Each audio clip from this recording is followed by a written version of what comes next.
अस्सलाम वालेकुम क्लास, कैसे हैं आप सब? उम्मीद है खैर ऑफिस से होंगे। बेटा आज हमारा आखिरी लेक्चर है जो कि ऑनलाइन होगा। बाकी के लेक्चर हमारे इंशाल्लाह क्लास में होंगे, ठीक है। और हमने आज पढ़ना है explain the different data type available in MS Access. MS Access में कौन कौन सी डेटा टाइप्स अवेलेबल हैं, आज हम उनके बारे में पढ़ेंगे, ठीक है। सबसे पहले बात करेंगे टेक्स्ट के बारे में। बेटा टेक्स्ट एक हमारे पास कॉमन सी डेटा टाइप है जिसके अंदर हमारा सारा डेटा टेक्स्ट की फॉर्म के अंदर होता है, ठीक है। ओके, तो टेक्स्ट से मुराद क्या है बेटा? जिसके अंदर हमारे पास कैरेक्टर्स आते हैं, ठीक है। कैरेक्टर्स मींस जिसके अंदर एबीसी लिखी जाएगी, 1 2 3 लिखी जा सकती है, डिजिट्स हो सकते हैं, ये तमाम तरह हमारे पास क्या है? टेक्स्ट है, ठीक है। जैसे में लिखा भी हुआ है the data text data that is a type used to store alphabet, यानी अल्फाबेट्स को यूज किया जाता है, नंबर्स होते हैं, स्पेशल कैरेक्टर्स होते हैं। It store up to 255 characters, यानी इसमें 255 कैरेक्टर तक डेटा को स्टोर किया जा सकता है, ठीक है। नेक्स्ट हमारे पास मेमो नाम की डेटा टाइप है जिसमें हम कमेंट्स रखते हैं, ठीक है। Memo data type is used to store the lengthy text, यानी हमारे पास अगर बहुत ज्यादा लेंथी टेक्स्ट हो तब हम इस डेटा टाइप के अंदर डेटा को स्टोर करवा सकते हैं, ठीक है, और करवाते भी हैं। It is normally used to store the comments, यानी कमेंट्स अगर होंगे तब हम उसे सेव करवाएंगे, यानी ज्यादातर कमेंट्स के लिए इस्तेमाल किया जाता है। Memo field can hold up to 6 4 0 0 and 0 characters, इतने ज्यादा कैरेक्टर्स को ये अपने पास होल्ड करके रख सकता है, ठीक है। नेक्स्ट हमारे पास आ जाती है number data type. Number data type is used to store the numeric data, यानी जब हमें न्यूमेरिक डेटा सेव करवाना है, ठीक है, जैसे हमारे पास 1 2 3 हो सकती है, और जब हमें इस तरह का डेटा सेव करवाना है तो वो नंबर्स की फॉर्म में होगा, यानी नंबर टाइप के वेरिएबल में सेव होगा, यानी सेल में सेव होगा, ठीक है। नेक्स्ट चलते हैं बेटा, हमारे पास टॉपिक है नेक्स्ट हमारे पास डेट एंड टाइम, यानी हमारे पास एक डेट और टाइम नाम की भी फील्ड मौजूद है, ठीक है, यानी डेट और टाइम मौजूद है। हमने अगर डेट या टाइम सेव करवाना है तब हम इस फील्ड के अंदर डेट या टाइम को स्टोर करवाते हैं, ठीक है। ओके, उसके बाद बेटा हमारे पास आ जाती है करेंसी। करेंसी जैसे हमारे पास डॉलर्स हैं, रुपीज हैं, पीकेआर हैं, ये तमाम तरह हमारे पास क्या है? करेंसी होती है। तो करेंसी की भी अलग से डेटा टाइप है और इसमें करेंसी स्टोर करवाई जाती है, ठीक है, यानी जब भी हम करेंसी सेव करवाते हैं डॉलर का साइन उसके साथ आ जाता है, ठीक है। नेक्स्ट हमारे पास ऑटो नंबर्स आती है। बेटा जब भी हमने प्राइमरी की बनानी होती है ना, तब हम ऑटो नंबर वाली फील्ड को सिलेक्ट करते हैं, ठीक है। अब ऑटो फील्ड वाली क्या करती है कि वो जब भी नया डेटा एंटर होता है तो उसके अंदर 1 इंक्रीमेंट करवा देती है 1 का, यानी आईडी 1 2 3 4 5, इससे हम डेटा को डिस्टिंग्विश यानी अलग अलग रखवाते हैं, यूनिक बनाते हैं with the help of primary की। ये प्राइमरी की बनाने के लिए इस्तेमाल किया जाता है। फिर आता है यस और नो, यानी बुलियन डेटा टाइप है हमारे पास, यानी इसके सिर्फ 2 ही ऑप्शन है, या तो कोई चीज यस हो सकती है या फिर नो हो सकती है, ठीक है।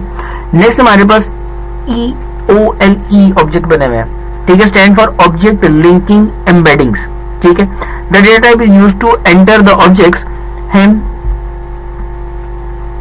Other application such as spreadsheet.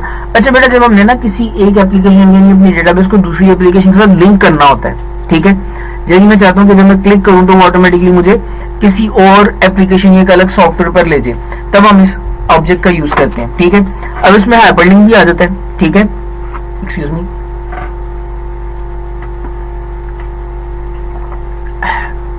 Hyperlink.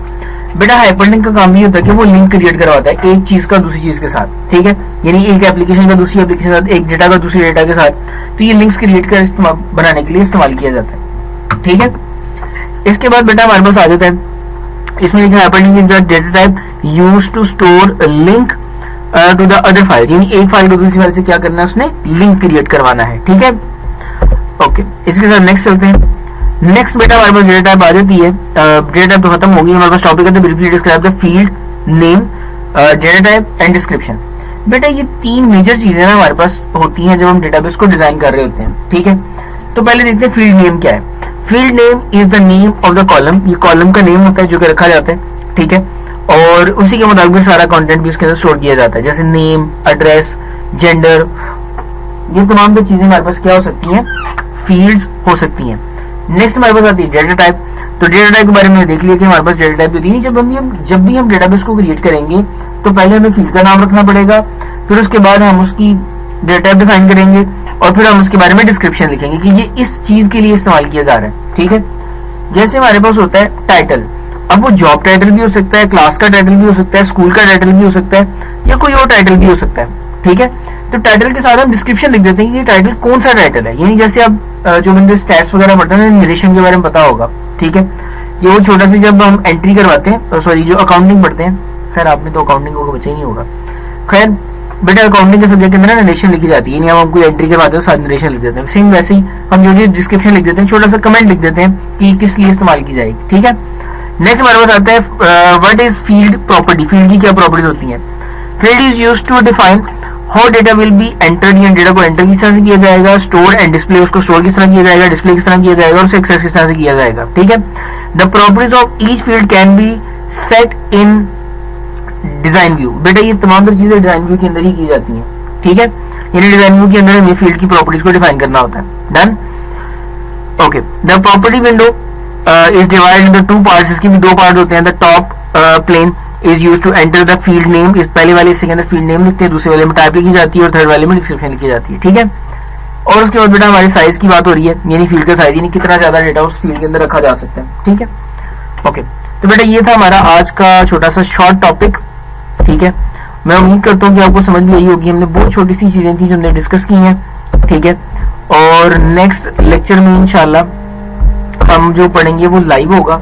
ठीक है, लाइव कंटेंट पढ़ेंगे, और जो क्वेश्चनरीज होंगी वो देख लेंगे। और बेटा मैं आपको याद से बताता चलूं कि मैंने जब क्लास में आना है तो हमने साथ ही टेस्टिंग स्टार्ट करनी है। ठीक है, ये थोड़ा थोड़ा सा हमने पढ़ते चले जाना है और हम टेस्टिंग स्टार्ट करेंगे। और एक बात मैं आपको एक और चीज दिखाता हूँ, ये मेरे पास ना वीडियोस हैं आपके लेक्चर्स की। ठीक है, ये रहा आपका फर्स्ट ईयर का तमाम तर कंटेंट। इससे जरा प्लेलिस्ट देखते हैं इसकी। ये देखो, इस प्लेलिस्ट के अंदर जो मैंने लेक्चर्स पढ़ाए हैं आपको, ये 12, 27, ये सारी डेट्स के साथ हैं। ठीक है, ये सारी डेट के साथ है। अब जरा व्यूज चेक करो। इनिशियल डेज के अंदर जो व्यूज हमारे पास आए थे, यानी जो हमारे पास व्यूज थे वो इतने थे, 109, 1014, इतने बच्चों से देखा। ठीक है, उसके बाद ये व्यूज क्या हुए, घटते चले गए। क्यों? क्योंकि इस व्यूज का मतलब है कि इतने बच्चों ने लेक्चर को देखा। ठीक है, तो ये लेक्चर मेरे सामने है। 38 बच्चों ने देखा, 26 बच्चों ने देखा, 64 बच्चों ने देखा, 27 ने। मेरे पास ये सारे रिकॉर्ड्स हैं। ठीक है, जब मैं क्लास में आऊंगा तो मैं हर बच्चे से पता करूंगा किसने लेक्चर देखे और किसने नहीं देखे। ठीक है, और जिस भी बच्चे ने लेक्चर नहीं देखे, मैंने आज लेक्चर सिर्फ इसलिए छोटा सा पढ़ाया है ताकि आप बाकी के सारे लेक्चर्स को देख सकें। मैं आपको ट्रिक बता रहा हूँ, आपने क्या करना है, अपने लेक्चर को प्ले करना है। ठीक है, फर्स्ट करें यही लेक्चर है, आपने लेक्चर प्ले किया। ठीक है, वो आपके पास यूट्यूब पे कुछ इस तरह से चल रहा होगा। मैं फिलहाल आवाज बंद कर देता हूँ ताकि शोर ना हो। अब क्या करना है, यहाँ पे आपने इसकी जो सेटिंग है वो आपने इसको मैंने 720 पे बनाया, यानी इसकी रेजोल्यूशन अच्छी है। ठीक है, अभी फिलहाल मेरे पास इंटरनेट इतना प्रॉपर नहीं आ रहा। उसके बाद आपने इसकी प्लेबैक स्पीड देखनी है, आपने प्लेबैक स्पीड करनी है डबल। ठीक है, और आपने ये सारे लेक्चर देखने हैं। जो लेक्चर 10 मिनट का है वो 5 मिनट में खत्म हो जाएगा। ठीक है, और जो 15 मिनट का है वो 7 मिनट में खत्म हो, 7.5 मिनट में खत्म हो जाएगा। आपने ये सारे लेक्चर्स डे बाय डे सारे देख कर आने हैं, और क्लास में हर बच्चे से पूछना है कि आपने लेक्चर देखे या नहीं देखे। ठीक है, तो ये आपने लाजमी काम कर, क्योंकि बेटा मैंने बड़ी सारी इंपॉर्टेंट चीजें इसके अंदर कवर अप की हैं। ठीक है, मैं नहीं चाहता कि मैं क्लास में आके हर बच्चे को कहूँ कि आपने लेक्चर देखे या नहीं देखे। बस देख कर आने आपने, ये ऑर्डर है आपके लिए। ठीक है, और मुझे पता चल जाएगा कि किस बच्चे ने लेक्चर, कितने बच्चों ने लेक्चर देख लिया और कितने ने नहीं देख लिया। ठीक है, इसी तरह से मेरे पास रिकॉर्ड सबका है। मेरे पास फर्स्ट ईयर का रिकॉर्ड भी है, सेकंड ईयर का रिकॉर्ड भी है, मेरे पास रिकॉर्ड एडीए का भी है। मेरे पास जितनी मैंने लेक्चर्स पढ़ाए मेरे पास सबका रिकॉर्ड है। ठीक है, तो ये आपने काम करके आना है वहां पे। ठीक है, थैंक यू सो मच, अस्सलाम वालेकुम। फिर मिलते हैं इंशाल्लाह नेक्स्ट लेक्चर के अंदर।